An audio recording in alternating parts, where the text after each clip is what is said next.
down to dust. I know that there's a place for us, for we are glorious.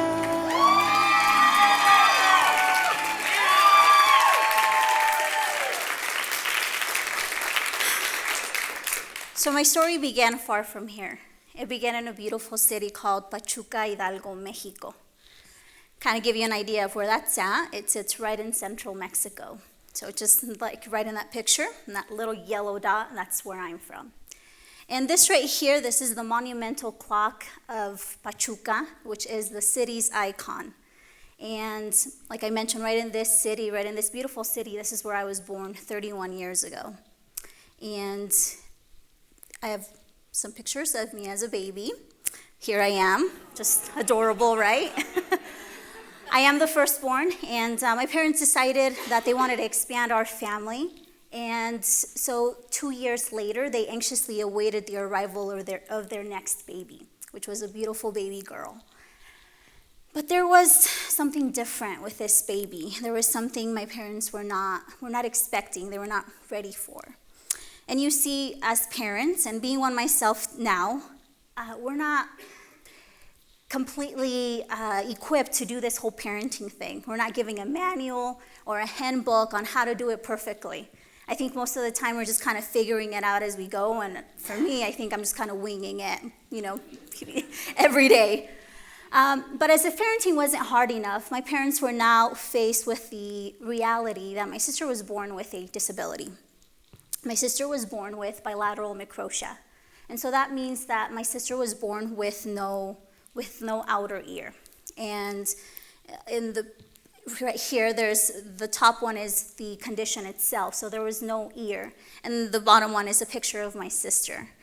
And so due to the severity of my sister's condition, my parents were told that there was a high probability that my sister would not be able to hear, obviously because there was no opening. She would not be able to walk or talk. And so how devastating for you to be told that your child, your daughter, would not lead a normal life. How devastating. But in life, we have two choices. We either do nothing or we do something. And my parents, they wanted to take action. They wanted to do something. And over the next 7 years, my parents, they put their careers on hold. And they dedicated themselves to classes and therapy and doing whatever was possible to get my sister in a better place. And my sister, sure enough, was beating the odds. Soon enough, she was able to hear with the help of hearing aids. She was able to walk, talk, and dance like no other. She was excelling in all areas of her life. But the fight was not over. Soon my sister started outgrowing her hearing aids, needed to continue with classes and therapy, and unfortunately our financial situation would not allow this. It just wasn't possible, not in our country. So my dad, he made a hard decision. He decided that he was going up to El Norte, up north to the United States, but he was going to do so undocumented. And he was going to go to the land where the dreams are a reality and opportunities are endless. He was going to do so on his own. He was going to leave us behind for just a little while. Things were going to be better at home, and that was the plan. So off he went on this dangerous journey, one that took several weeks. And at first, we didn't hear from him. We didn't know if he was okay. We didn't know if he had made it. And I remember this. I was 8 at the time. And perhaps it was the innocence of an 8-year-old, or I was completely clueless as to how dangerous this journey truly was. And I remember I told my mom, because I would see her often with this worry and concern, and I would find her crying in her room. And I would say, "Mom, everything's going to be fine. Everything's going to be okay. Things are going to be better." I don't know how I knew this. I don't know how I felt this, but I did. I knew things would be better for us. And so, thank God that a few weeks later, we finally heard from my dad. He had made it. He had made it across. It wasn't easy. It wasn't quick. There were a lot of challenges, but he had made it. And so the plan was for him to be gone for just a few months. He would work, he would send us money, and our situation back at home, it would improve for sure. There was no doubt about that. Pretty simple, right? But our situation was not improving at home. Our situation, in fact, was challenging. And I remember there were times that we didn't know where our next meal would come from. There were times that my mom would fear that we would lose the roof over our heads. And if that wasn't enough, if that financial struggle wasn't enough, we were also dealing with this void, this emptiness of not having our father, this emptiness of my mother not having her husband, our family was incomplete. How are we supposed to make our life better, improve our life back at home, but we didn't have this key person in our life? It wasn't happening. So 9 months later, my parents, they made a decision that we would also join my dad up in the United States. So on September 9th of 1997, my mom, my sister, and I, we packed a bag each. A bag very similar to this one. And in this bag, we packed, if I can get it open, we packed, some shoes, we packed some clothes, and I could not leave these behind. I was a Barbie girl. These Barbies were making it across with me. They were going up north with me. I would not leave them behind.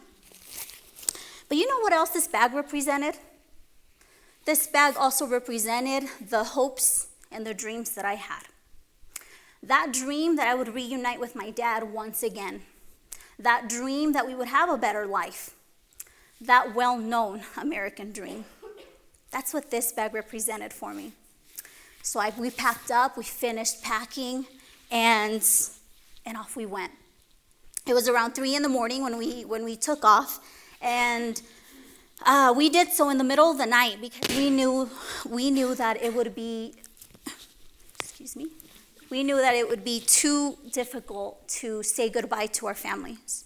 We knew that if we had to give an explanation of why we were about to do what we were going to do, it would be just too painful. It would be too difficult. So we took off. And so over the next few days, we made our way up north, and we finally came to the border. And at this time, we attempted to cross a total of 3 times, 2 of which were unsuccessful. And the last and final time is the one that I remember the most. And I remember it because I was 9 at the time already. And there are things in our lives, and I think that we can all agree that there are things in our lives that happen, that we remember, that we hold on to, that change us, that make us mature at a younger age. And this was a crucial point in my life.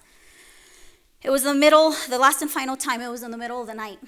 And we were told that so it was in the middle of the night, it was dark, and we were told that we had to leave everything behind. So our precious belongings, this precious bag that I had packed, it was no longer coming with me. I had to leave it behind. And all we had to do was run until we made it across. No looking back, just run. And so at this time, it was my sister ended up losing one of her shoes. And she hurt her foot, so she could no longer go on. And there was a gentleman nearby, and he had offered to help my sister. And of course, my mom, we were already in this risky situation, and my mom was pretty hesitant. I don't know this man. Could we trust him? What are his intentions? But at the same time, you have no other choice. He is your only option. If you want to get across and you need help, this is the person. And so this is what I remember so clearly. It was my sister up front being carried by this gentleman. And then it was my mom right behind them both, watching him like a hawk. And then it's me at the end, and I'm running. And I'm running for my dear life, because at this time, I didn't want to lose that woman that was running in front of me. I didn't want to lose my sister.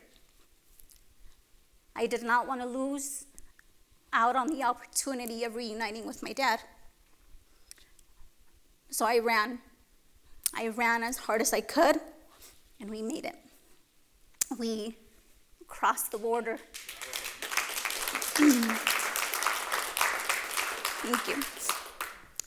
We made it, and over the next few days, we continued to make our way up north, and finally, on October 8th of 1997, we reunited with our dad.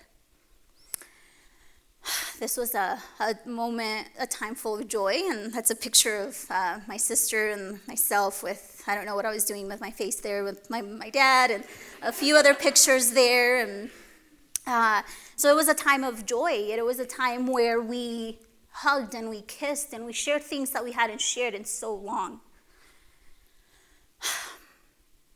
This was the person who, everything that we had gone through, it was worth it because our family was together once again. And so here we were. We were in a new country. It was new language, new people, new everything.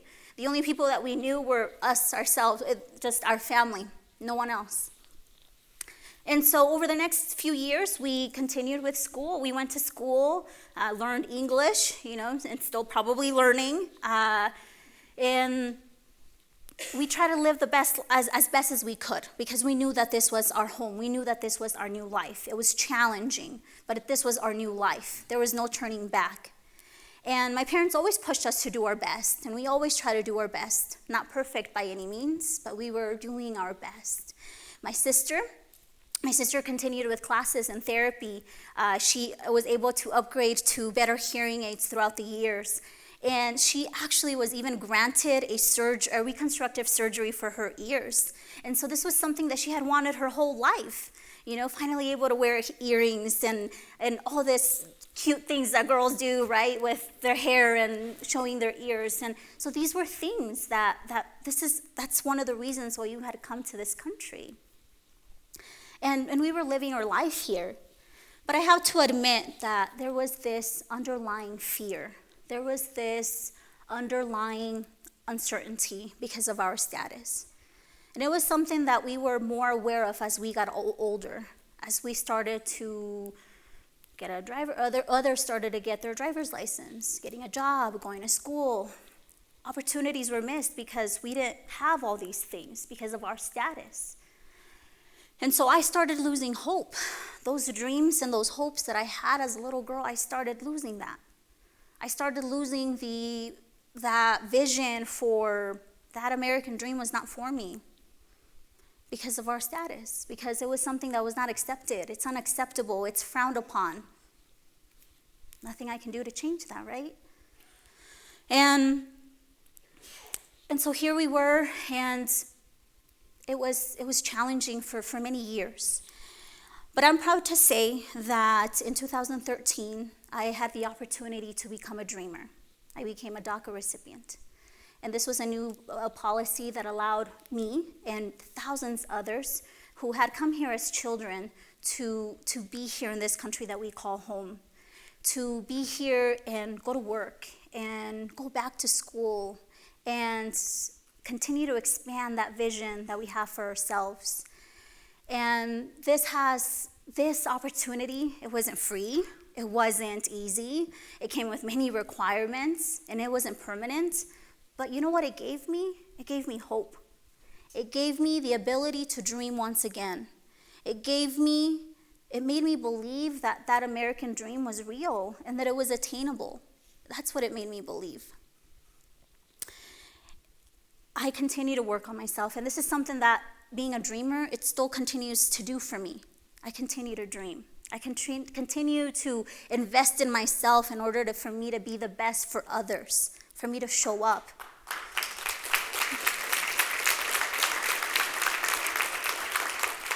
And recently, this dream has been threatened. It's been threatened for various reasons, and I wish I could tell you that I had the answers, and I could tell you that I know what's going to happen or what the future holds, but I don't.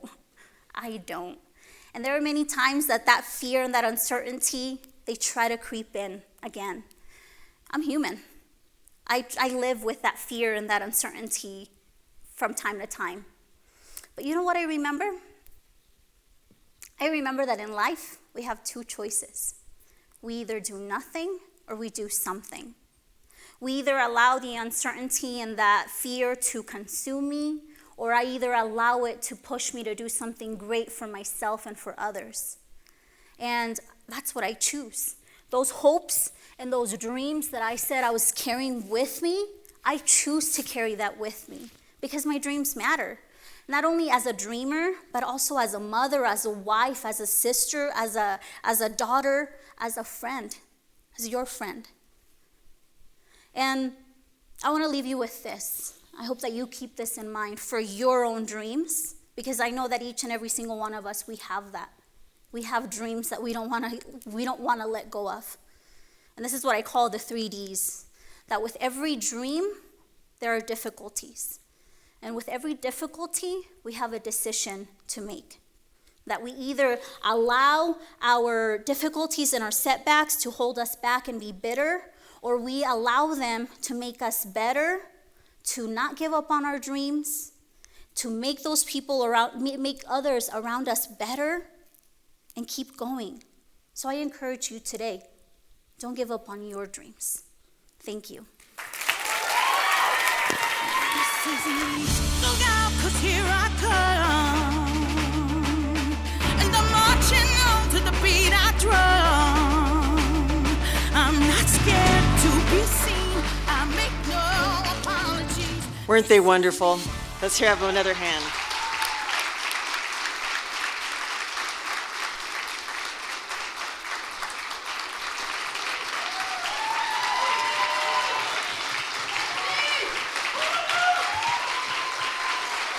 Take a bow.